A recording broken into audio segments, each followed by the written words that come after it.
Assalamualaikum warahmatullahi wabarakatuh. Kenalkan teman-teman, nama saya Yazra Agustika, bisa dipanggil Yazra. Saya merupakan mahasiswa baru dari Universitas Negeri Padang, Prodi Teknologi Pendidikan, Fakultas Pendidikan. Pada kali ini saya akan membahas materi yang mengenai landasan kurikulum. Bayangkan sebuah rumah itu tinggi, cantik, dan penuh warna. Tetapi tanpa fondasi, rumah itu bisa saja rapuh, bahkan tidak bisa bangun untuk dihuni. Nah, pendidikan itu kita ibaratkan sebagai rumah. Kurikulum adalah perancangan bangunannya. Tanpa perancangan itu, bangunan tidak akan kokoh. Nah, inilah yang kita sebut dengan landasan pendidikan. Hari ini saya akan memaparkan bagaimana fondasi itu agar kita dapat mengetahui bagaimana kurikulum itu terjadi pada saat sekarang. Pada landasan kurikulum ada beberapa poin yang akan saya paparkan. Yang pertama yaitu filosofis. Filosofis dapat kita artikan sebagai arah jalan. Bayangkan kita menaiki sebuah perahu tanpa kompas, kita bisa saja tersesat. Jadi, kompas itulah yang merupakan filsafat dari ilmu pendidikan. Di Indonesia, kompas itu adalah Pancasila.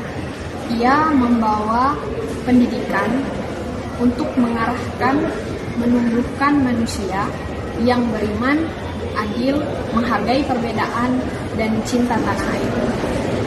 Kalau kurikulum hanya mengejar pengetahuan tanpa arah, ibaratkan kapal tanpa tujuan. Jadi, filsafatlah yang akan membawa kemana pendidikan akan membawa generasi bangsa. Pada poin selanjutnya, yaitu psikologis, yang artinya memahami anak. Pasti teman-teman pernah mengalami yang namanya belajar naik sepeda kan? Nah, dalam belajar naik sepeda itu pasti ada jatuh, bangkit, dan mencoba lagi kan? Nah, pada saat itu kita ketahui bahwa kita tidak bisa langsung bisa naik sepeda. Pasti memiliki tahap-tahapan saat kita menaiki atau belajar bersepeda. Poin selanjutnya yaitu sosiologis. Bisa kita artikan sebagai cermin masyarakat. Pada materi ini bisa kita bayangkan bagaimana anak belajar bertani di desa, tetapi kurikulumnya hanya mengajarkan bagaimana hidup di kota. Maka pada saat itu dia hanya mengerti teori dari pembelajarannya, tetapi dia tidak bisa membantu orang tuanya di sawah. Inilah pentingnya landasan sosiologis. Ia harus menyesuaikan bagaimana kondisi, nilai, budaya, dan kehidupan yang ada di masyarakat. Di desa, pendidikan hanya bisa menekankan pada pertanian modern. Tetapi di kota itu menekankan pada bagian teknologi. Poin selanjutnya yaitu yuridis, yang berarti aturan main. Pernah bermain sepak bola tanpa wasit, pasti akan kacau karena semua merasa benar. Nah, begitu juga dengan landasan yuridis.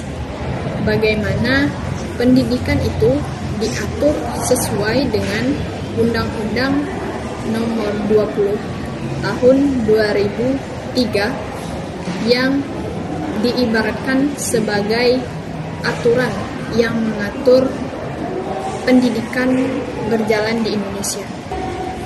Aturan ini memastikan bagaimana pembelajaran di seluruh Indonesia dari Sabang sampai Merauke berjalan sesuai dengan aturan yang berlaku.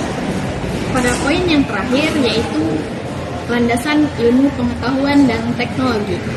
Dulu orang menulis surat, sekarang orang bisa memakai WhatsApp. Dulu orang menulis di buku, sekarang bisa lewat internet. Kalau kurikulum tidak mengikuti perkembangan zaman, maka peserta didik akan tertinggal. Jadi, begitulah iptek yang menjadi peran di kurikulum yang menjadi bagian dari arah bagaimana kurikulum itu berkembang. Jadi teman-teman, kurikulum itu bukan hanya sekedar mata pelajaran, tetapi adalah rancangan dalam sebuah pendidikan. Dan rancangan yang besar itu memiliki beberapa fondasi yang sudah kita jelaskan. Yang pertama, sosiologi, yang kedua, psikologi, yang ketiga, filsafat, yang keempat, yuridis, dan yang kelima, ilmu pengetahuan dan teknologi. Sekian penjelasan saya tentang landasan kurikulum. Jika ada kesalahan dalam penjelasan saya pada materi ini, saya mohon maaf. Terima kasih kepada teman-teman dan dosen pengampu yang telah menonton video saya. Saya akhiri. Assalamualaikum warahmatullahi wabarakatuh.